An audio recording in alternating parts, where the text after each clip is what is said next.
सारे एहतियात बरतने के बाद अद्वैत अब बोर्डिंग स्कूल में दाखिल हो चुका था। आज वह अपने गुस्से को काबू में करके आया था, क्योंकि अब काफ़ी बातों का सवाल था जिन्हें वह हाथ से निकलने नहीं दे सकता था। सर, उसने पहली दफ़ा इल्तिजा से बात की थी, जिसे देखकर प्रिंसिपल भी हैरान था, पर फिर पीछे की वजह का अनुमान लगाते ही सब समझ आ गया था। यस, आज आप उससे मिल सकते हैं, बट आपको रूल्स और टाइम लिमिट पता है ना?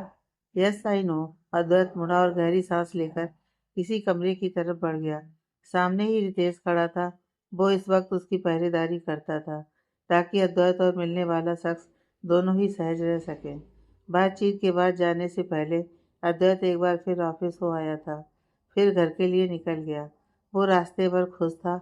यह दिन उसकी नीरस जिंदगी में सुकून लेके आता था, और अगर यही दिन किसी की वजह से खराब हो जाता तो अद्वैत आपे से बाहर हो जाता था। जैसा पिछले महीने हुआ था, वो किसी को भी अपनी ज़िंदगी और इस दिन से जुड़ी अहम बात नहीं बता सकता था, क्योंकि उसे अब तक कोई ऐसा मिला ही नहीं था, ना ही किसी ने जानने की कोशिश भी की थी।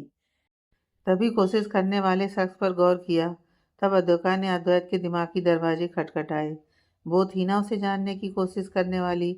उसके दिमाग ने याद दिलाया, नहीं, वो कुछ ही दिनों के साथ की वजह से मेरी ज़िंदगी के लिए मुसीबत बनने लगी है, और उसे वक्त रहते ही अलग करने में ही सबकी भलाई है। नहीं तो ये मुलाकातें संभव कहाँ थी।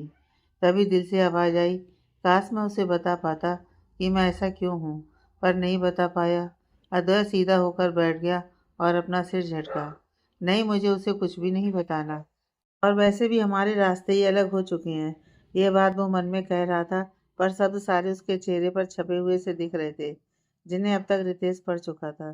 तभी रितेश ने ड्राइव करते हुए कहा, सर, हाँ, कभी कभी हमें इतना रूट नहीं होना चाहिए, ना ही इतना बंद किताब की तरह रहना चाहिए। क्या मतलब? मतलब आप आजकल नॉर्मल बात पर कुछ ज़्यादा ही रिएक्ट नहीं करने लगे। अद्वैत को जरा सा एहसास हुआ था कि शायद वो ज़्यादा ही सख्त हो गया, और अद्विका के साथ रूड बिहेव करने लगा। जैसे? उसने वापस पूछा। रहने देते हैं सर, मैं आपको समझाऊंगा तो आप मेरी बात पूरी होने से पहले ही मुझे चुप करवा देंगे। बेट, मुझे समझ आ रहा है तुम्हारा इशारा किस तरफ है। अद्वैत ने उसे बीच में ही चुप करवा दिया। वही तो। हाँ, फिर तो तुम ड्राइव ही करो। वो खिड़की से बाहर झांकने लगा। आज मन कुछ खाली सा लग रहा था। जाने क्या बात थी, पर वो समझने में नाकाम हो रहा था। वह खिड़की से टेक लगाकर आगे बढ़ते रास्ते को पीछे छूटता देख रहा था। उसी शाम अद्वैत के चेहरे की खुशी छुपाए नहीं छुप रही थी। काफी वक्त के बाद आज वो सुकून के साथ घर में दाखिल हुआ था, मगर वो खुशी पल भर भी नहीं ठहरी जब उसके घर के आगे सिक्योरिटी गार्ड से झगड़ती दो लड़कियां दिखाई दीं। देखिए अंकल, हमें मिस्टर अद्वैत अस्थाना से बहुत ज़रूरी बात करनी है, एक ने विनती करते हुए कहा, तो दूसरी वाली उसे साइड में करते हुए बोली, ओ बहन, रिक्वेस्ट नहीं करनी। हेलो भैया, हमें मिलना ही है उनसे, किसी के जीने मरने का सवाल है। दूसरी लड़की जरा तेज आवाज में बोली, तो अद्वैत उसे घूरने लगा। तभी पास खड़ा रितेश फुसफुसाया, सुहाना, व्हाट, तुम जानते हो दोनों को? अद्वैत उसकी तरफ पलटा। वो ये अद्विका की रूममेट है। ओह गॉड, नॉट अगेन। अद्वैत ने सिर पीट लिया। उसे लगा था कि अद्विका नाम का किस्सा उसकी जिंदगी से खत्म हो चुका था, पर नहीं, कुछ तो अभी बाकी था। वो लगभग उन्हें नजरअंदाज करता हुआ अंदर बढ़ने ही वाला था कि सुहाना हाथ आगे किए उसके सामने आ खड़ी हुई। हेलो मिस्टर, कहाँ है हमारी दोस्त? कौन? क्या? Who the hell are you? वो खींचकर बोला। मैं सेल्फ सुहाना, आपकी जानी दुश्मन अद्विका की करीबी दोस्त। अब बताइए, कहाँ है अद्विका? वो कमर पर हाथ रखकर बड़े रौब में बोली। मुझे क्या पता, मैं उसकी कोई खबर नहीं रखता, और क्यों रखूं, वो मेरे लिए इतनी इम्पोर्टेंट नहीं है, उसने पीछा छुड़ाते हुए कहा। रखनी पड़ेगी सर, क्योंकि कल लास्ट वो आपसे ही मिली थी। उसके बाद घर आने पर भी वो अचानक चुप हुई। यस, कंप्लीट, वो घूर कर बोला। वो कल रात आपसे मिलने की ही बात कह रही थी। क्या? तुमने मुझे बताया क्यों नहीं? ये संजना के लिए भी नई बात थी। लुक मिस, आप जो भी हैं, मुझे इस समय घसीटिए मत। मेरा उस लड़की से कोई लेना देना नहीं है। ऐसे तो आप हर किसी को खो जाने का इल्जाम लगा देंगी। हर कोई नहीं है वो, आप जानते हैं ये, वो तेज आवाज में बोली। आवाज धीमी करके बात करो। इनफैक्ट मुझे तुमसे बात ही क्यों करनी है? वो जाने लगा। अद्विका आज आपके पीछे आई थी अद्वैत सर। संजना बात हाथ से निकलते देख सच बोल गई और अद्वैत के पैर रुक गए। उसकी बात पूरी होते होते उसे सुबह का वाकया घूम आया कि कोई तो था उसकी कार के पीछे, मगर कौन था वो ये जानने की कोशिश किए बगैर वहां से निकल गया था, क्योंकि उसे ये पता लगाने से जल्दी थी उस जगह वक्त पर पहुंच जाने की। ओह डैम, मुझे पहले आइडिया क्यों नहीं हुआ। उस पागल के अलावा और कौन हो सकता था। अद्वैत माथे पर उंगलियां फिराकर बोला, उस लड़की को कोई काम नहीं है क्या? मिस्टर अस्थाना, यही अगर हम कहें तो। सॉरी, वो उसकी तरफ बढ़ा। But I am not. आपने उसकी गलती ना होने पर भी उस पर इल्ज़ाम लगाए हैं, और क्या पता अपनी निजी दुश्मनी के चलते आपने ही तो उसे। यू सुहाना, रितेश ने उसका हाथ खींचकर पीछे कर लिया। रितेश, बाहर करो इन्हें जल्दी से यहाँ से। मेरे खूबसूरत दिन को आखिरी में बर्बाद नहीं होने दे सकता। कहकर वो तिलमिलाता हुआ सा अंदर चला गया। मिस्टर अस्थाना, अधुका सुबह से घर नहीं लौटी है। अगर उसे कुछ भी हुआ तो उसके जिम्मेदार सिर्फ आप होंगे। पीछे वो कहती रही। सुहाना, रितेश उसे समझाने की कोशिश करने में लगा था। छोड़ो मुझे, अपने बाप से जाकर अद्विका का पता लगाओ। मैं बता रही हूँ, मुझे पुलिस में जाने से कोई नहीं रोक सकता। वो गुस्से में आ गई थी, क्योंकि अद्वैत तो यूं इग्नोर करते हुए चला गया जैसे उसे कोई मतलब ही नहीं है। अगर तुम्हारा बॉस इसमें शामिल हुआ तो आई श्योर मैं उसे छोड़ूंगी नहीं। चलना यार, संजना उसका हाथ पकड़कर ले जाती हुई बोली। रितेश उन्हें जाता देखता रहा। आज पहली बार तो सुहाना ने उससे बात की थी, और वो भी ऐसे। वो कुछ कह ही नहीं पाया। सर, वो अद्वैत को समझाने अंदर चला गया। अद्वैत डाइनिंग टेबल पर डिनर का आनंद ले रहा था। वो आज अपने सर्वेंट स्टाफ से भी अच्छी तरह बात कर रहा था। उसने महेश काका से पहले से ही शाम को अच्छा सा डिनर बनाने को कहा था। अद्वैत को खुश देखकर सभी के चेहरे पर मुस्कुराहट आ गई, क्योंकि ऐसा महीने की किसी एक तारीख पर ही तो देखने को मिलता था। Yes, join us. Advait Ritesh को आते देख बोला। सर, सुना नहीं? मुझे भूख नहीं है, मैंने पूछा। आओ बैठो। अद्वैत शब्दों को चबा चबा कर बोला, तो रितेश ने बैठने में ही भलाई समझी। खाने के बीच किसी ने बात नहीं की। यस, जो मैंने करने को कहा था वो हुआ? बोलते हुए बोला। जी सर, गुड। अद्वैत ने मंथ कंप्लीट होने से पहले ही सभी को तनख्वाह देकर अपनी खुशी जताई थी, पर सभी को इन सब में भी गड़बड़ ही दिखी, जैसे अद्वैत का खुश होना भी सस्पेंस से कम न था। फिर भी वो सब अपनी पगार वक्त से पहले पाकर खुश थे। सभी अद्वैत को आभार व्यक्त करते अपने क्वार्टर की तरफ बढ़ गए। अद्वैत भी सबको साफ तरीके से नज़रअंदाज करता हुआ ऊपर जा रहा था। Yes, see you tomorrow Ritesh. इसका मतलब था कि रितेश को अब घर चले जाना चाहिए था, पर वो वहीं खड़ा रहा। उसे सुहाना का लहजा याद आया। जरूर कुछ तो सही नहीं था, और उसके चुप रहने से कुछ और गलत हो सकता था। अब उसका बोलना जरूरी था। उसने आखिरी कोशिश करते हुए कहा, sir, Advika is missing. Ritesh ने मुट्ठियां कसकर हिम्मत जुटाकर बोल ही दिया, और अद्वैत के सीढ़ियां चढ़ते कदम एकाएक रुक गए। वो पलटकर बोला, are you police? No sir. Then are you Suhana? Just lawyer. No sir, but sir. Then भाई you talk from her side.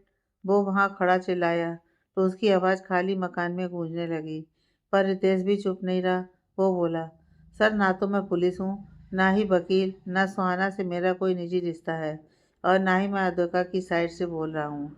मैं बस एक दोस्त होने के नाते कह रहा हूँ कि हमें उनकी हेल्प करनी चाहिए। मुझे उस लड़की से कोई मतलब नहीं है।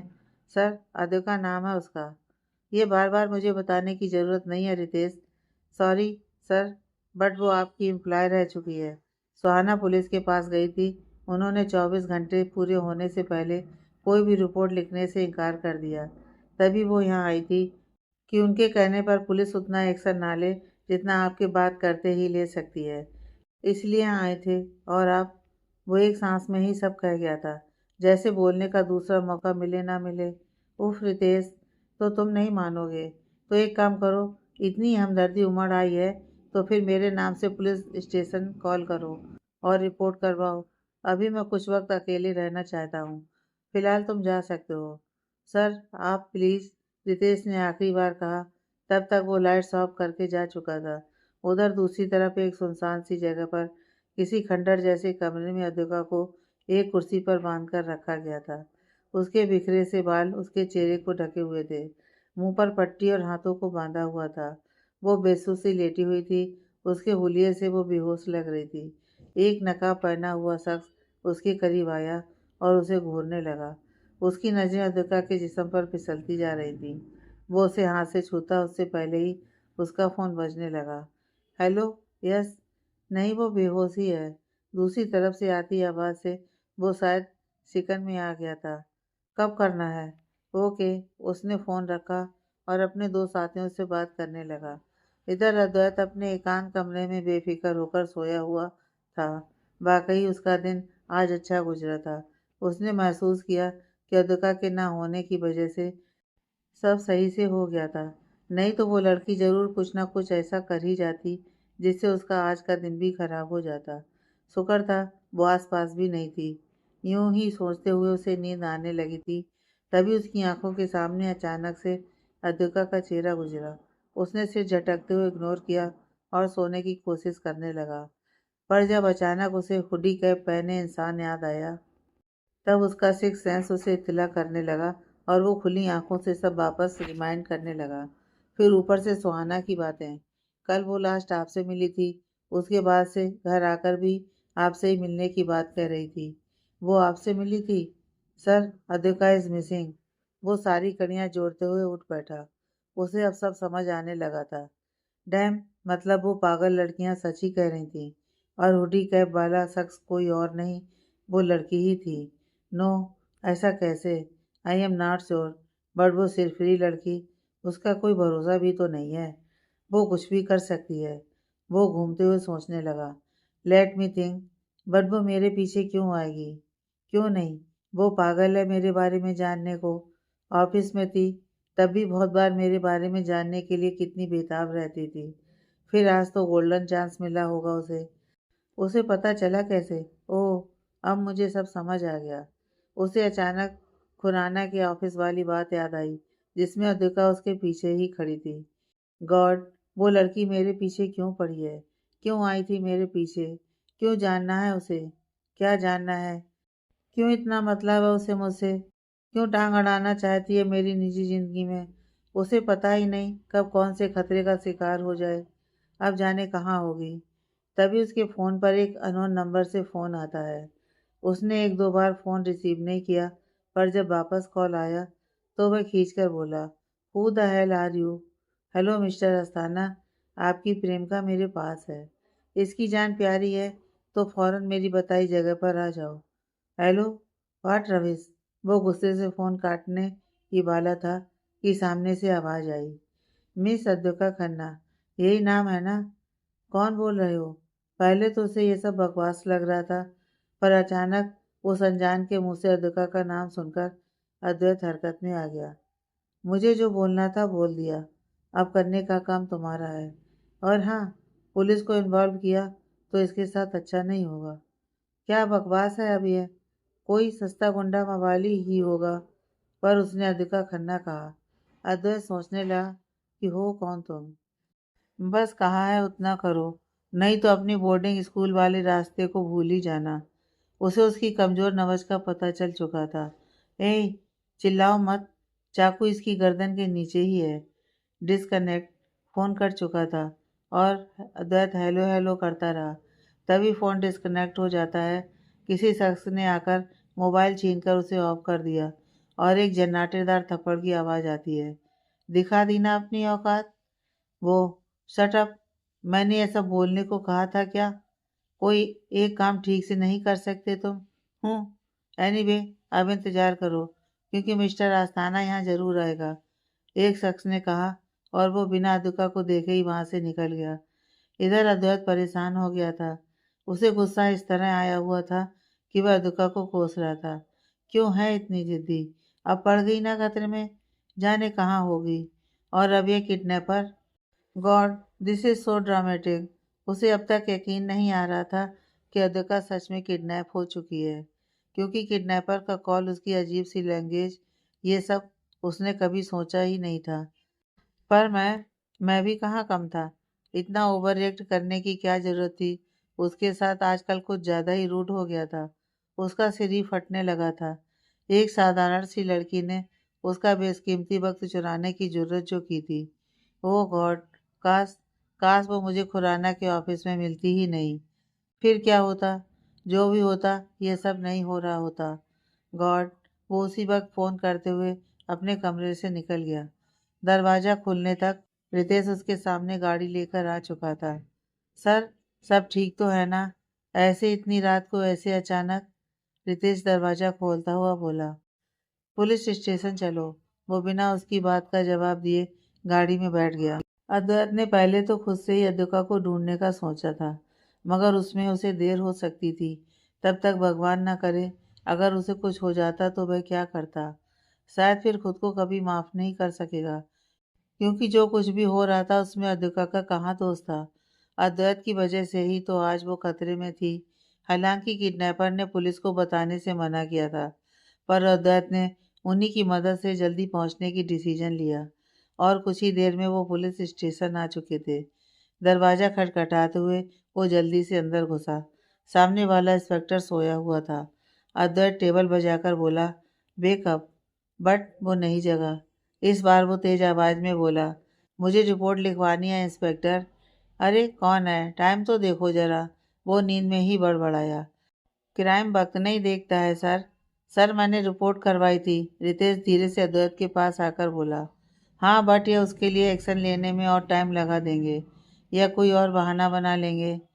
वेट। अद्वैत ने फौरन अपने फ़ोन में अद्विका की कोई तस्वीर निकाली और बोला, नेम अद्विका खन्ना, मेरी एम्प्लॉय है, सुबह से मिसिंग है। यह नंबर है। मुझे कॉल आया था, वो अभी इसी के पास है। मुझे इसी वक्त इसके पास पहुंचना है। वो एक सांस में कह गया तो रितेश उसे देखता रहा, और इंस्पेक्टर अब भी ऊँघ रहा था। अब इससे ज़्यादा सहन करने और इंतज़ार करने की शक्ति अद्वैत के पास नहीं थी। वो अपने रौब में लौट आया। अद्वैत अस्थाना नाम सुना होगा। मुझे देरी बर्दाश्त नहीं है। इंस्पेक्टर सुनकर ही सकते में आ गया और रितेश को घूरने लगा। वो जल्दी से बोला, मैंने कॉल किया था सर आपको। वो रिपोर्ट रजिस्टर खंगालने लगा। कोई रिपोर्ट नहीं थी। अद्वैत का गुस्सा अपनी हद से पार करता उससे पहले ही इंस्पेक्टर उनके आगे चल पड़ा। चलिए। और साथ ही जाते जाते किसी कांस्टेबल को मोबाइल नंबर की लोकेशन ट्रेस करने को कहने लगा। अद्विका के फ़ोन से भी कनेक्ट होने की कोशिश कर रहे थे, पर वो अब तक स्विच ऑफ हो गया था। रितेश ने सुहाना को भी अपने साथ बुला लिया था। वो अद्विका के बारे में बताने के लिए उनकी मदद कर सकती थी, जो अद्वैत को जलती निगाहों से देखती हुई इंस्पेक्टर के पास बैठी थी। सर, मुझे शक है। उसकी बात पूरी होने से पहले ही रितेश ने उसका हाथ दबा दिया और उसे चुप रहने को कह दिया। तब वह कुछ नहीं बोली, नहीं तो वो अद्वैत को छोड़ने वाली कहाँ थी। अद्वैत भी फ्रंट मिरर से उसे घूर रहा था। अद्वैत ने याद करते हुए बोर्डिंग रूट वाले रास्ते से गाड़ी मोड़ने को कहा, क्योंकि हुडी कैप वाला शख्स यानी अद्विका यहीं से ओझल हुई थी।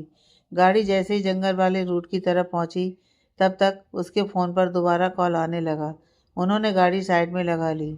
तुझे ये सब अब भी मजाक लग रहा है? पुलिस को कैसे ले आया? सुना था ऐसे तो अद्वैत अस्थाना में बहुत पावर है। वो अकेला अपनी मासूका को ढूंढ भी नहीं सकता। यूं तेरी तो मैं। अद्विका को बार बार उसकी बताना अद्वैत का पारा चढ़ाने जैसा काम कर रहा था। ज्यादा होशियारी की सजा इसे ही मिलेगी। अब ये तेरी पहुंच से और दूर निकल जाएगी, कहकर उसने फोन रख दिया। डैम! वो गाड़ी से उतरकर सोचने लगा। सर, रितेश, तुम इंस्पेक्टर के साथ पुलिस स्टेशन जाओ। आप? मैं कर लूँगा। सर, आपको? मैं मेरी ही फिक्र करता रहा तो उस लड़की को कुछ हो जाएगा यार। सुहाना उसे देखती रह गई और बोली, मैं आपके साथ ही जाऊंगी। मुझे भरोसा नहीं है आप पर। तुम? Sir please. रितेश ने आगे आकर इल्तिजा की तो वह सिर झटक कर आगे बढ़ गया। रितेश भी गाड़ी मोड़कर पुलिस स्टेशन जाने की बजाय यहीं आसपास छिप गया। वो अद्वैत को अकेला छोड़कर कैसे जा सकता था। अद्वैत तेज कदमों से अद्विका को ढूंढ रहा था। वो पैदल चलते हुए हर जगह उसे खोज रहा था। उसके चेहरे पर आज सिकन की गहरी लकीरें थीं, जो खुलकर अद्विका के लिए फिक्र बयान कर रही थीं। अद्विका! सुहाना ने उसे आवाज़ लगाना शुरू किया। रात की खामोशी में उसकी आवाज़ दोहराती हुई वापस आ रही थी। बहुत दूर चलने के बाद उसे एक छोटा सा घर दिखने लगा। जिसमें हल्की सी रोशनी दिखाई पड़ रही थी। उन्हें उम्मीद सी जगी थी कि शायद अब वो उन्हें मिल सकती है। उस तरफ अद्वैत सुहाना को इशारा करता हुआ आगे बढ़ गया। वो पीछे से दाखिल होता हुआ सावधानी से अंदर बढ़ा और जैसे उसने दरवाजा खोला वो देखता रह गया। अद्वैत के सामने कुर्सी जरूर पड़ी थी पर वहां कोई नहीं था। वहां पास में ही खुली पड़ी रस्सियों से अंदाजा लगा सकते थे कि वहां कोई तो था, पर अभी अभी निकल चुका। सिट। उसने पैर से कुर्सी पर लात मारी और अपना सिर पकड़ लिया। तभी बाहर से सुहाना की घुटी हुई सी आवाज आई, अद्वैत सर। वो सुनकर जल्दी से बाहर आया। वो नीचे जमीन पर गिरी हुई मिली थी। उसके सर से टकराने की वजह से खून निकल आया था। सुहाना, उसने उसे संभालते हुए कहा। सर वो इशारा करती हुई बेहोश हो गई। अद्वैत ने जैसे ही उस दिशा में नजर दौड़ाई, एक काले रंग की वैन उसकी नजरों के सामने से ही निकली थी। अद्वैत चिल्लाता रह गया, hey stop, I said stop, damn it. अब वो सुहाना को भी यूं ही छोड़कर नहीं जा सकता था, और अगर नहीं गया तो अद्विका तक कैसे पहुंच पाएगा। डैम, ये लड़कियां नहीं, मुसीबत है मेरे लिए। तभी मैं इसे साथ नहीं ला रहा था। वो झुंझला उठा। उसका फ़ोन दोबारा बजा। साले, तू मेरी नज़रों के सामने से। वो फ़ोन उठाते ही बिना नंबर देखे ही अपनी भड़ास निकालने लगा। सर, रितेश बोल रहा हूँ। मैं कहीं नहीं गया था, यहीं जंगल वाले बाहर के रास्ते पर ही खड़ा हूँ। फिलहाल इंस्पेक्टर बैंड के पीछे जा चुके हैं। आप दोनों कहाँ रह गए? ये सुहाना, क्या हुआ उसे? मुझे नहीं पता। मैं तो अंदर देखने के लिए गया था। बाहर आकर देखा तो पता नहीं कैसे ये बेहोश हो गई। इसे लेकर आता हूँ मैं। अद्वैत ने फौरन उसे गोद में उठाया और लंबे लंबे डग भरते हुए रोड तक पहुंच गया। रितेश कार का दरवाजा खोले सामने ही खड़ा था। उसे आता देख बाहर निकल गया। सुहाना, वो उसके करीब आ गया और हाथ आगे बढ़ाने लगा। उसे ऐसे देख अद्वैत को अजीब सा महसूस हुआ और उसने जल्दी से सुहाना को उसे सौंप दिया। सर, एक गाड़ी आती होगी, मैंने कॉल कर दिया था। आप ये वाली कार ले जाइए, अद्विका मिलने ही वाली है। ओके, इसे यहाँ से डायरेक्ट हॉस्पिटल ले जाना, अद्वैत बोला और जल्दी से गाड़ी में बैठ गया। वो शॉर्ट रूट्स जानता था। उसने जंगल के भीतर से गाड़ी निकाली और तेज रफ्तार से आगे बढ़ गया। इस वक्त उसे बस अद्विका के मिल जाने की फिक्र थी। कार जल्दी ड्राइव करके खाली पड़ी सड़क पर भी गुस्सा उतारते हुए उसका सिर चकराने लगा था। जैसे इसी वक्त अगर वो उसे ना मिली तो जाने क्या होगा। जैसे ही उसने कार रोकी, सामने से वैन आती दिखी। अद्वैत उससे कुछ दूरी पर था। वो जैसे ही उसके पास आता, उसने पीछे का दरवाजा खोला और अद्विका को बाहर फेंकते हुए तुरंत गाड़ी आगे बढ़ा ली। ए रुक! अद्वैत भागते हुए वहां पहुंचा और चिल्लाने लगा, साले अपनी औकात दिखाकर जा रहा है, रुक! उसने जल्दी से इंस्पेक्टर को कॉल किया और उसे पकड़ने को कहा, क्योंकि वो पकड़ने के लिए अगर उसके पीछे जाता तो अद्विका को कौन संभालता। वो तेज कदमों से पल भर में उसके पास पहुंचा और उसका चेहरा अपनी गोद में रखकर उसे जगाने लगा। हे, उठो! उसके मुंह पर बंधी पट्टी को खोलकर उसके गाल थपथपाने लगा। उठो अद्विका! उसकी आवाज़ भर आने लगी थी, पर वो बिना हाव-भाव के लेटी रही। अद्वैत ने उसे देखते हुए फौरन उसे अपनी बाहों में उठाया और गाड़ी के पिछली सीट पर लिटा दिया। उसके दोनों हाथ अभी बंधे हुए थे। उसका मुरझाया चेहरा देखकर उसे कुछ गलत होने का अंदेशा लगने लगा। वो चिंता में घुलता हुआ अद्विका के चेहरे और गले के हर हिस्से को देखकर तसल्ली करने लगा। जल्दी में पानी की बोतल से उसके मुंह पर खूब सारे छींटे मारे, पर वो नहीं जगी। ओह गॉड! उसने सीट को आरामदायक करते हुए लिटाया और हॉस्पिटल के लिए निकल गया। रास्ते भर में उसकी नज़र एक पल भी अद्विका से नहीं हटी थी। उसे बाहों में लिए पूरे अस्पताल को सिर पर उठाए चिल्लाने लगा, डॉक्टर! तभी नर्स आई। प्लीज़ शोर मत कीजिए, आप हॉस्पिटल में हैं। डॉक्टर को बुलाओ, पेशेंट की हालत खराब है। डॉक्टर के साथ बार बार स्ट्रेचर लेते हुए आए और उसे लिटाने को कहा। अद्वैत उनके साथ ही चल रहा था। आप यहीं रुकिए। Are you out of your mind? मैं यहाँ कैसे? इसे हुआ क्या है? ये मैं ही तो बताऊंगा, तभी तो आगे ट्रीटमेंट शुरू होगा, कहकर वो जबरन घुस गया। उसने एक साथ सब कुछ कह सुनाया और बोला, डॉक्टर, ये उठ क्यों नहीं रही है? रिलैक्स, हमें देखने दीजिए, आप बाहर वेट कीजिए। अद्वैत बाहर निकल आया था। बाहर आकर भी वो कांच के पारदर्शी दरवाजे से सटा हुआ अद्विका को ही देख रहा था। उसे आज खुद पर हद से ज्यादा गुस्सा आ रहा था। क्यों था वो ऐसा? काश उसने अद्विका को रोक लिया होता। काश वो उसके साथ ऐसा सलूक न करता। वो भी तो सिर्फ उसके बारे में जानने को ही बेचैन रहा करती थी। उसने कभी कुछ करने की कोशिश कहाँ की थी। वो तो सब अपने आप होता चला गया था, जिसमें अद्विका की रत्ती भर भी गलती नहीं थी। अब अफसोस के मारे उसकी हालत खराब हो रही थी। जैसे अगर अभी अद्विका को कुछ हुआ तो वो क्या करेगा। तभी कुछ ही देर में डॉक्टर आ गए थे। डॉक्टर वो अचानक शॉक की वजह से बेहोश हो गई थी, जिसके बाद उन्हें होश में आते ही बेहोशी का इंजेक्शन दिया गया था। व्हाट? यस, फिलहाल वो ठीक है, कुछ ही देर में होश भी आ जाएगा। वो जाने लगे तो अद्वैत उन्हें रुकवाकर बोला, डॉक्टर? यस, उसे कुछ उसके साथ वो कह ही नहीं पाया था। क्या कहना चाहते हो आप? डॉक्टर समझ नहीं पा रहे थे। वो एक्चुअली उसका किडनैप हुआ था। उसके साथ आई होप आप समझ ही गए होंगे। No mister Asthana, she is fine. उनके साथ कुछ भी नहीं हुआ है। हमने उन्हें चेक कर लिया है। बाकी कुछ टेस्ट भी किए हैं, रिपोर्ट्स आ जाएगी। फिलहाल नर्स उनकी ड्रेसिंग कर रही है। उसके बाद आप खुद मिलकर पता कर लीजिएगा। सी इज़ ऑल राइट। वो उसके कंधे पर हाथ रख कर गए, तब उसे चैन की सांस आई। उसकी हालत से कोई भी अंदाज़ा लगाना मुश्किल ही था। डॉक्टर ने कहकर उसे तसल्ली दे दी थी। वो निढाल सा चेयर पर बैठ गया। उसकी धड़कनें अब भी तेज चल रही थीं। वो पूरे रास्ते चुपचाप लेटी थी। उसके चेहरे के करीब जाकर जब अद्वैत ने महसूस किया, तब उसे लगा कि वो सांसें भी नहीं ले रही हो। ऐसे में अद्वैत के हाथ पैर ठंडे पड़ गए थे। जाने कौन था जिस मकसद से ले गया था। किडनैपिंग का कॉल भी किया था, पर मेरे पहुंचने से पहले उसे इस तरह छोड़ जाना। उसने उसके साथ अगर खुन्नस में आकर उसे कुछ कर दिया होता तो, हे भगवान, फिर तो वो खुद को कभी माफ़ नहीं कर पाता। वो जल्द से जल्द उसके पास बैठना चाहता था, अपनी आंखों से उसे देखकर अपने मन से तसल्ली करना चाहता था, हाँ कि हाँ वो ठीक है। तभी उसे रितेश आता दिखा, साथ में सुहाना भी थी।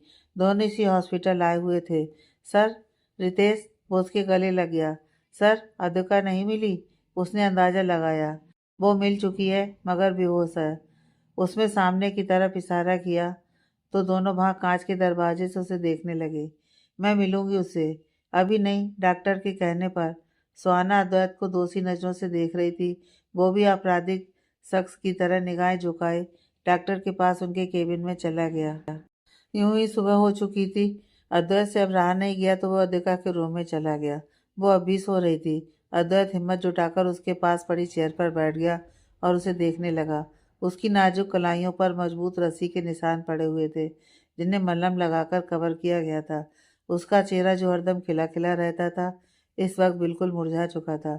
अद्विका ने जैसे ही करवट ली, उसकी खुली जुल्फें उसके गालों पर बिखर गईं, जिन्हें हटाने के लिए अद्वैत के हाथ अचानक से जिद पर उतर आए थे। वो उन्हें हटाने की ख्वाहिश लिए हाथ आगे बढ़ाता, फिर न जाने क्या सोचकर पीछे खींच लिए। फिर उसकी तरफ झुककर अपने चेहरे पर दोनों हाथों को ठुड्डी पर रखता हुआ बड़बड़ाया, अगर तुम्हें कुछ हो जाता तो। उसकी बात आधी ही रह चुकी थी, क्योंकि अद्विका हौले हौले अपनी आंखें खोलने की कोशिश कर रही थी। अद्विका अपनी आंखों के सामने अद्वैत को पाकर हैरत में थी। उसने सब याद करने की कोशिश की, तब याद आया कि वो तो उसका ही पीछा करने के मकसद से निकली थी। फिर जब पकड़े जाने के डर से वो उससे छिपने की कोशिश में एक तरफ खड़ी हुई थी, उसके बाद जाने कैसे अचानक एक वैन में उसे जबरन डाला गया। वो कसमसाती रही, पर कुछ ही सेकंड में उसका सिर चकराने लगा था और वो बेहोश हो गई। उसके बाद का तो उसे कुछ भी याद नहीं, और अब जब आंखें खुली तो सीधा अद्वैत दिखाई दे रहा है। जाने क्या हुआ होगा, इसी कसमकस में वो सोचे जा रही थी, और नजरें अनजाने में ही अद्वैत के चेहरे पर जमी हुई थी, जिससे अद्वैत ने माना कि वो उसे ही देखे जा रही है। उसने नज़र झुका ली और गला साफ करता हुआ बोला, वो तुम ठीक तो हो ना? उसके पास यही वाजिब सवाल मिल पाया था। हाँ, पर आप यहाँ? मुझे कुछ याद नहीं आ रहा। वो उठने की कोशिश करती हुई बोली, नहीं, याद करने की ज़रूरत भी नहीं है। बस तुम ये बताओ, तुम्हें कहीं पेन तो नहीं हो रहा? अद्विका अद्वैत को देखती रही। उसके सवाल अब भी उसकी समझ में नहीं आए। वो सिर्फ नामे से हिला सकी। मैं अद्वैत आगे कुछ कहता, उसके पहले ही सुहाना आकर उसके गले लग चुकी थी। अपने आप को हीरोइन समझती है तू? अरे, वो तो मैं हूं ना यार। Shut up. कहाँ चली गई थी तू बिना बताए? तुझे कुछ हो जाता तो? हाँ, अरे मुझे सच में नहीं याद आ रहा कि मैं कहाँ थी। मेरे पास कौन था? कुछ भी नहीं। सोचकर उसके सिर में दर्द उठने लगा। रिलैक्स। रितेश भी अब तक आ चुका था और अद्वैत उन्हें उनके पास छोड़कर बाहर निकल गया, पर उसकी नज़र जाते हुए उस पर ठहरी जरूर थी। चल, अब घर चलते हैं, तुझे बहुत कुछ बताना है, सुहाना उसके पास बैठते हुए बोली। क्या? अद्विका ने पूछा। आप जा सकते हैं अपने अड़ियल बॉस के पास और उन्हें कहिएगा कि अब उन्हें अद्विका से वास्ता रखने की कोई ज़रूरत नहीं है।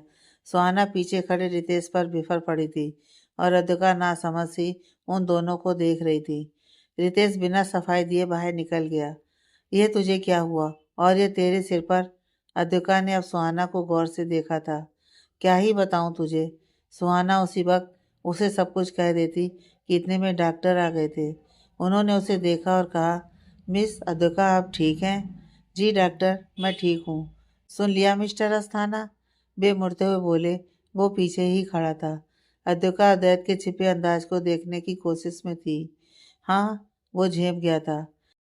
इन्हें घर ले जा सकते हैं? सुहाना बोली। ऑफ कोर्स, बट इनका ध्यान रखिएगा। या श्योर डॉक्टर, अद्वैत जल्दीबाजी में बोला तो उसे सब देखने लगे। मुझे डिस्चार्ज पेपर लेने जाना है। चलो रितेश। वो फौरन निकल गया। कुछ ही देर में अद्विका को डिस्चार्ज कर दिया गया तो वे बाहर निकल आई। सजना सामने ही खड़ी थी उन्हें लेने के लिए और उनके ठीक सामने अद्वैत अपनी कार लिए उनके इंतजार में खड़ा था। उन्हें देखते ही रितेश ने दरवाज़ा खोलने को कह दिया, पर सुहाना अद्विका को उनके सामने से ले गई और संजना के साथ लाई कैब में बैठा दिया। वहीं दूसरी तरफ खड़े अद्वैत को एक अलग ही जलन महसूस हुई। उसे लग रहा था कि उसे अपनी आंखों से देखकर तसल्ली मिलने पर ही उसके हॉस्टल छोड़ेगा, पर सुहाना ने सब खराब कर दिया था और इस पर वो कुछ भी नहीं कर पाया, बस उन्हें जाते देखता रहा। उसके हाथ स्टीयरिंग पर कस गए थे। तभी रितेश ने गाड़ी चलाने का कहकर उसे साइड वाली सीट पर बैठने को कहा। तू ऐसे बिहेव कैसे कर रही थी सुहाना? हॉस्टल आते ही अद्विका का यही सवाल था। और मैं उस दिन के इंतजार में हूँ कि तू कब वैसे बिहेव करेगी। मतलब तेरा किडनैप हो चुका था पागल लड़की, और वो अकड़ू अद्वैत पत्थर कहीं का। उसने सुहाना उसे हाले सूरत सारी बातें सिलसिलेवार बताने लगी थी। सर, ऑफिस, रितेश ने गाड़ी रोकते ही पूछा। नो, तुम अभी जाओ, मुझे कोई दूसरा काम है, उसे ख़त्म करके आऊँगा। अद्वैत बाहर निकलकर फ़ोन पर बात करता हुआ अंदर बढ़ा और फ्रेश होने चला गया। बाथरूम से निकलने पर आईने में जब खुद को देखता तो अब उसे खुद पर गुस्सा आता कि उसका ईगो किसी की जान पर बनाया था। उसकी शक्ति किसी के साथ कुछ भी गलत कर सकती थी, लेकिन वो अपना स्वभाव चाह कर भी नहीं छोड़ पा रहा था। अद्विका की याद आते ही वो बदलने लगा था। आज उसे अपने अंदर नई भावना महसूस होने लगी थी। वो थी किसी को खो देने के डर की। सुहाना पर उसे गुस्सा आ रहा था कि वो क्यों उसे उससे दूर ले जा रही थी। काश वो उसे सीने में भारी से पड़े पत्थर के नीचे धड़कते दिल से आवाज आई। शट अप, शट अप अद्वैत, अपने काम पर फोकस करो। तुम्हें आगे क्या करना है उस पर ध्यान दो। इन भावनाओं को शब्द देने की सोचना भी मत। That's it. धड़कते दिल की धड़कनों को बस में करना तो उसके दाएं हाथ का खेल था। उसने फौरन अपने जज्बात छिपा लिए थे। अद्वैत अपनी वॉच पहनता हुआ वापस घर से निकल गया। इस बार वो खुद ड्राइव कर रहा था। उसे कहीं दूर जाना था। व्हाट? अद्विका सुहाना की बात सुनकर अपना सिर पकड़कर बैठ गई। रुक सुहाना, संजना बोली। क्या रुकूं और क्यों? वो गुस्से में थी। तू जितना अद्वैत सर को फ्रेम कर रही है वो उतने भी बुरे नहीं है यार। हाँ नहीं है उतने, वो उससे भी बुरे हैं। मत भूल सुहाना, वो खुद ही अद्विका को ढूंढने भी निकले थे और उसे ढूंढ निकाला भी। तुझे बड़ी हमदर्दी हो रही है सुहाना। मुझे उनसे कोई हमदर्दी नहीं हो रही है। बस अद्विका सही सलामत हमारे पास है, इससे इम्पोर्टेंट कुछ नहीं है। इसे रेस्ट करने दें। पर तू मेरे साथ चल, कोई बात करनी है। वे दोनों बाहर चली गईं। तब अद्विका सारी बातें सोचने लगी। अद्वैत सर मेरे लिए आधी रात को मुझे ढूंढने निकले। तुम ठीक तो हो ना? आप ठीक है मिस अद्विका? सुना मिस्टर अस्थाना? उनका बार बार उसका ठीक होना पूछना उसे अजीब सी बेचैनी महसूस करवा रहा था। तभी पास में पड़े फ़ोन का ख्याल आया तो कुछ सोचकर अद्विका ने फ़ोन मिला दिया। वो डिस्चार्ज के बाद दिखे ही नहीं थे। उन्हें बता तो दूं कि मैं हॉस्टल आ चुकी, नहीं तो खामखा रितेश सर पर चीखेंगे। तुरंत गाड़ी के ब्रेक लगाकर अद्वैत ने फ़ोन पे किया। हेलो, तुम ठीक हो ना? सर, मैं बिल्कुल ठीक हूँ। यही बताने के लिए आपको कॉल किया। Are you sure? यस। कुछ देर दोनों के बीच खामोशी छाई रही, जिसमें अद्वैत ने जाने कितने ही सवाल कर डाले थे। तुम मेरे साथ क्यों नहीं आई? सुहाना ने ना जाने तुम्हें क्या बताया था, पर मुझे तुमसे कुछ कहना था। वो अपने मन में चल रही बातों को शब्द का जामा नहीं पहना पा रहा था। तभी अद्विका की आवाज आई। सर, मैं कुछ कहना था। हाँ, वो। तभी अद्विका का फोन ऑफ हो गया और कॉल डिस्कनेक्ट हो चुका था। अद्वैत का माफीनामा अब तक बाहर भी नहीं आया कि अंदर ही अंदर दम तोड़ चुका था। वो कैसे कहा जाता होगा ये सॉरी। अद्वैत को अपनी गलती का एहसास हो रहा था और वो माफी मांगना चाहता था, पर वक्त उसके साथ नहीं था। उसने यह काम कुछ देर के लिए टाल दिया और अपनी मंजिल पर पहुंचकर गाड़ी रोकी। इस जगह पर आते ही उसके चेहरे पर वही अद्वैत अस्थाना वाला रोब लौट आया था। वो निकला और अपनी गुस्सैल आंखों पर काला चश्मा चढ़ाते हुए अंदर बिल्डिंग की तरफ दाखिल हुआ। घर लौटते उसके पास इंस्पेक्टर का कॉल आया था। उन्होंने कॉल डिटेल सेंड की थी। तभी अद्वैत को नंबर ट्रेस करते ही पता चल गया था कि ये किसका काम है और अद्विका की किडनैपिंग में किसका हाथ है। वो अब इसी गुत्थी को सुलझाने आया था। वो सीधा नताशा के ऑफिस जा पहुंचा। तुम्हारा दिमाग जितना है उतना ही काम करोगी ना तुम? वो उसके केबिन में बेधड़क जाते हुए बोला। सामने ही दो शख्स और बैठे थे जो अद्वैत को अजीब नजरों से देख रहे थे। वे नताशा के इशारे पर बाहर चले गए। तुम चिल्लाओ मत। क्यों किया दुका का किडनैप? वो सीधा मुद्दे पर आया। हूँ, ऐसे फिजूल के कामों के लिए मेरे पास बिल्कुल वक्त नहीं है। वो मुंह फेर कर बोली। यह हरकत तुम्हारी ही हो सकती है। एक बात अपने खुले कानों से सुन लो। वो मेरे ऑफिस में काम करने वाली सिर्फ एक साधारण लड़की थी, जिसे अगवा करके तुमने अच्छा नहीं किया। उसकी सेफ्टी के लिए तुम्हें यह बताने आया हूँ। नो, तुम्हें बॉर्न करने आया हूँ। मेरी बात अभी ख़त्म नहीं हुई। वो ज़ोर से अपना हाथ टेबल पर मारते हुए बोला और उसके पास चला गया। एक बात अपने जहन में कैद कर लो। अद्विका खन्ना कोई नहीं है वो लड़की मेरी, पर हाँ, अपनी इन हरकतों से तुम जानबूझकर उसे मेरे लिए खास बनाती जा रही हो। इसका आगे चलकर अंजाम क्या होगा और इसका खामियाजा किसे भुगतना पड़ेगा, यह मुझे तुम्हें बताने की ज़रूरत नहीं है।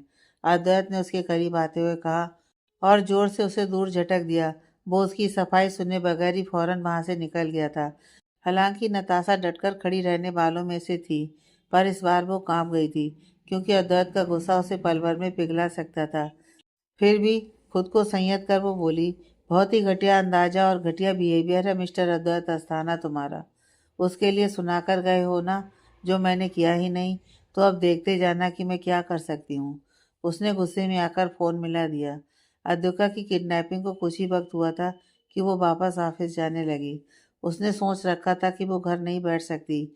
ऐसे लोग तो जाने कितनी जगहों पर मिलेंगे, सबसे छिपकर कैसे रहा जा सकता है। और कहीं ना कहीं उसके दिल के कोने में यह तसल्ली भी थी कि अद्वैत है ना, वो इस बात की जड़ तक जरूर जाएगा। उसकी किडनैपिंग के पीछे कौन होगा वो पता लगाएगा। उसे फिक्र करने की क्या ज़रूरत। और फिर कोई खतरे की बात होगी तो वो उसे इत्तला भी करेगा। वहीं अद्वैत नताशा को वार्न करके तसल्ली पाकर बैठ गया कि अब वो कुछ नहीं करेगी, मगर वो नताशा को कमतर समझने की गलती कर रहा था। वो आने वाले नए खतरे से पूरी तरह अनभिज्ञ था। उसे बस अब उस रोज की बात से ही अद्विका के लिए कंसर्न महसूस होने लगी थी। वो क्या करती थी, कहाँ जाती थी, वापस कब लौटती थी, इन सब पर वो नज़र जमाए रखता था। वो ये क्यों कर रहा था, वो भी ये नहीं जानता था, पर रितेश सब नोट कर रहा था। अभी हाल ही में यूं ही बैठे हुए अद्वैत के सवाल पर वो उसे देखता रह गया। सर, आपकी मीटिंग है कल, और वो मिल्स वाले प्रोजेक्ट की एक डील कल की मीटिंग में फाइनल हो ही चुकी थी। बस आपके साइन करवाने थे। मैं अभी फाइल भिजवाता हूँ। हाँ, गुड। वो कुर्सी पीछे किए हुए ही बोला। तब रितेश जाने को हुआ, पर दरवाजे पर जाने के पहले ही अद्वैत संजीदगी से बोला, अद्विका हॉस्टल में क्यों रहती है? Any idea?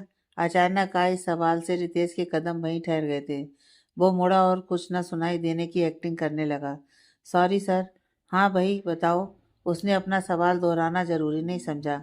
I don't know, मतलब उससे जुड़ी बात या उसकी पर्सनल लाइफ के बारे में मैं ज़्यादा नहीं जानता, या यूं कहिए ज़्यादा जान नहीं पाया, क्योंकि आपने मौका भी कहाँ दिया था। उसे ऑफिस से फ्री जो कर दिया था, वो आखिरी बातें बड़बड़ाया। मुझे पूरी बातें जाननी है सर। कैसे भी। सॉरी सर, बट वाई, वो दांत दिखाते हुए बोला। तुम्हें अपने काम से मतलब होना चाहिए। ओके सर, वो अपना सा मुंह लेकर बोला। तो अद्वैत को एहसास हुआ कि वो ज़्यादा सख्त हो गया था। After kidnapping I only care about his safety, that's it. फिर भी उसने सफाई दे डाली। I can understand sir. Ritesh मुस्कुराया। Ritesh, I am serious. जी sir, I will try my best. वो चला गया था तो अद्वैत फाइल्स में बिजी हो गया। इन दिनों उसका दिमाग ऑफिस में कम और अद्विका के पास ज़्यादा रहने लगा था। तभी रितेश कुछ ही मिनट में वापस उसके केबिन में आया और अपना फ़ोन उसके सामने रख कर बैठ गया। अद्वैत बिना इजाज़त के अंदर आने पर उसे झाड़ने ही वाला था कि फ़ोन पर आई आवाज़ ने उसे रोक दिया। Hello Advika. Hello Ritesh sir. Advait ने अपनी आंखें मूंद ली, जैसे कितने वक्त बाद आवाज़ सुनी हो। कैसी हो? रितेश अद्वैत की तरफ देखकर पूछने लगा, जैसे उसके मन का सवाल दोहरा रहा हो। मैं बिल्कुल ठीक हूँ। अद्वैत ने कुर्सी पलट ली थी। आप कहाँ हैं? अद्विका को अद्वैत की मौजूदगी का एहसास हुआ। जैसे मैं तो बाहर आया हूँ। सर मीटिंग के लिए आए हैं, उन्हीं के साथ आया था। उसका सफ़ेद झूठ अद्वैत को पलटने पर मजबूर कर गया। Okay then, take care, talk to you later. Advait के इशारे पर उसने फ़ोन रख दिया था। वो बिना कुछ कहे ही जाने लगा तो अद्वैत ने भी फाइल्स के बीच मुंह छिपाते हुए उसे थैंक यू कहा तो रितेश के चेहरे पर स्माइल ला दी। Anything for you sir, Ritesh ने कहा और चल दिया। अब अद्वैत भी अद्विका से मिलना चाहता था। उसे बस मिलकर अपने गिल्ड की माफ़ी मांगनी थी, पर वक्त उसे भक्ति नहीं दे रहा था। इसीलिए उसके दिल के छोटे से कोने से उसे कुछ गलत होने का अंदेशा लगा रहता था। उसके पास तभी फ़ोन आता है और वो अपने काम को छोड़कर उसे रिसीव करता है, जैसे कितना बेताब था इस कॉल के लिए। यस, ओके, या गुड। वो तुरंत कार लेकर खुराना के ऑफिस पहुंच जाता है। उसे वहाँ वो तो मौजूद नहीं मिलता, पर फिर भी वो उसके कैबिन में जाकर बैठ जाता है। रिसेप्शन पर खुराना की सेक्रेटरी को भेजने की बात कहकर वो बैठा ही होता है कि उदिका की पतली सी आवाज़ सुनाई देने पर वो गर्दन झुकाए उसे सुनता रहता है, जैसे उसकी आवाज़ को अपने भीतर जज्ब कर रहा हो। मैं आई कम इन सर। लंबे वक्त के बाद उसे यह वाक्य सुनने को मिला था। अद्वैत ने यूं ही इशारा किया तो वो चली आई और बोलने लगी। आप तो लीव पर थे ना सर? फिर अब अद्वैत को देखकर उसके चेहरे की हवाइयाँ ही उड़ जाती हैं। उसे उसकी यहाँ होने की जरा भी उम्मीद नहीं थी। आप यहाँ? अब उसने उसे सामने से देखा था। हफ्ते भर की दूरी के बाद आज भी उसे सामने दिखी थी और आंखें काफ़ी हद तक राहत महसूस करने लगी थी। दिमाग फिर भी मुंह मोड़े था, पर दिल अब भी उसकी सलामती चाहता था, जिसकी पुष्टि महसूस होते ही उसने आराम से आंखें बंद की और खड़ा हो गया। तुम इतनी जल्दी ऑफिस क्यों आने लगी? उसने सवाल किया। मेरा काम, मेरी इच्छा, रोकने वाले आप कौन? वो तुनक कर बोली। लुक, मुझे कुछ नहीं सुनना। मेरे लिए यह जॉब ज़रूरी है, बस अपनी जान से भी ज़्यादा। यही मान लीजिए। What, are you serious? जी सर, मिडिल क्लास लड़की जो हूँ, उसने जोर देकर कहा तो अद्वैत उसे देखते रह गया। किसी वक्त यह उसके शब्द हुआ करते थे। किस बात की नाराज़गी है? हूँ, नाराज़गी, वो भी आपसे? आपसे नाराज़ होने का हक नहीं है मुझे, ना ही मुझे चाहिए। मेहरबानी करके आप चले जाइए। आकाश सर ने देखा तो गुस्सा होंगे। अद्विका अद्वैत से काफ़ी वक्त से नाराज़ थी। उसकी नाराज़गी की फहरिस्त इतनी लंबी थी कि वो खुद अब उसके सामने आने पर कोई एक वाजिब वजह भूल गई थी। वो जब रात के किसी पहर तक जगी रहती, तब उसे अद्वैत का रूखा रवैया याद आ जाता था। शुरू से ही वो उस पर खुन्नस खाए बैठा रहता था। साथ रहने को तो वे बहुत कम वक्त के लिए साथ थे, पर नफरत और नाराज़गी हद दर्जे की हो चुकी थी। सुहाना की बातों से भी उसने सोचना शुरू किया, तब भी यही जाना कि अद्वैत मतलबी इंसान है, जिसे अपने सिवा किसी की फिक्र नहीं रहती। अगर उस रात अगर वो किडनैपर उसे कुछ कर देता तो वह तो जीते जी मर ही जाती, पर अद्वैत जैसे पत्थर शख्स पर क्या ही असर पड़ता। उसके लिए तो वो एक आम लड़की थी, जो उसके यहाँ काम करती थी, पर वहाँ से भी अपनी मर्जी के मुताबिक उसने उसे बेदखल कर दिया था। पर संजना की बातें अद्वैत को पल भर के लिए कच्चा इंसान ठहराने की कोशिश करती, पर उसका दिल अब भी अद्वैत से रूठा पड़ा था कि इतनी बड़ी बात होने के बाद भी वो उसके पास आया क्यों नहीं। हालांकि माफ़ी जैसे शब्दों से कभी उसका वास्ता नहीं रहा होगा, पर उसे इस बार अपनी गलती मानकर उसके सामने झुकना ही होगा। वो भी इसी दिन के इंतजार में थी पर आज जब अद्वैत को देख लिया और अपने सामने आने पर समझ आ गया कि वो क्यों आया है, तब वो उससे दूर रहना चाहती थी, क्योंकि अब भारी अद्विका को आई थी जिसका वो खुलकर इस्तेमाल करना चाहती थी। मैं तो बस तुमसे वो कहने को तैयार हो चुका था। मुझसे वो मैं अद्वैत की बात पूरी होती उससे पहले उसका फ़ोन बजने लगा। Sorry, I have to go, वो बोला और बात करते हुए निकल गया। पीछे अद्विका मुंह खोले उसे देखती रह गई। मतलब टू मच है ये बंदा। कितनी आसानी से बेफजूल सा सॉरी कहकर भाग गया, जबकि जिस बात के लिए कहना चाहिए उसमें जान जा रही थी। नो, मैं अब इससे बात ही नहीं करूँगी। आफ्टर ऑल मेरी भी अपनी ईगो है यार। अदिका को भी अब गुस्सा आ गया था। वो अपने काम में दोबारा लग गई। आज उसका बॉस नहीं आया था तो उसे सारा शेड्यूल नोट करके और कल उसे सब बताने के हिसाब से तैयारी करनी थी। इसके उसे बहुत वक्त लग गया था। वो देर शाम तक ऑफिस से निकली थी। उसे काफ़ी टाइम से अपने साथ किसी का होना महसूस हुआ था। मतलब एक दो दफ़ा ऐसा लगा जैसे कोई है जो उसकी गतिविधि पर नज़र रखे था, पर कौन वो जान ही नहीं पाई, इसलिए किसी से कुछ कहा ही नहीं। सजना सुहाना भी अपनी किन्हीं परेशानियों में उलझी सी दिखती थी। वो तो अपने बारे में कुछ बताकर उन्हें परेशान नहीं करना चाहती थी। फिर भी उसको ध्यान में रखते हुए संजना ने उसे साथ आने जाने को कह दिया था। वो सुहाना और संजना के साथ ही हॉस्टल के लिए रवाना होती, पर आज वो दोनों किसी इवेंट के लिए चल दिए तो उसे अकेले ही आना पड़ा। उसे उस रोज़ के बाद से बंद गाड़ियों कैब में से अजीब सा डर लगने लगा था। एक अलग ही बेचैनी होने लगती, जैसे कब क्या हो जाए। वो रिक्शा से लौट रही थी। हॉस्टल के एंट्री गेट से कुछ दूरी पर ही उसे सामने खड़ी अद्वैत की गाड़ी नजर आई और उसमें बैठा अद्वैत उसी को देख रहा था। हे भगवान, फिर से नहीं। उसने सिर पकड़ा और रिक्शे वाले को पैसे देती हुई इस तरह से निकलना चाहा जैसे उसने अद्वैत को देखा ही ना हो। लड़की, अद्वैत की भारी आवाज़ पर वो अपना अगला कदम भी नहीं बढ़ा पाई। आप यहाँ? और मुड़कर अनजान होने का नाटक कर गई। Don't act like this. वो पैंट की जेब में अपने हाथ डाले गाड़ी का सहारा लेकर कुछ इस अदा से खड़ा था कि अद्विका की आंखें उसे देखने की जिद करने लगीं।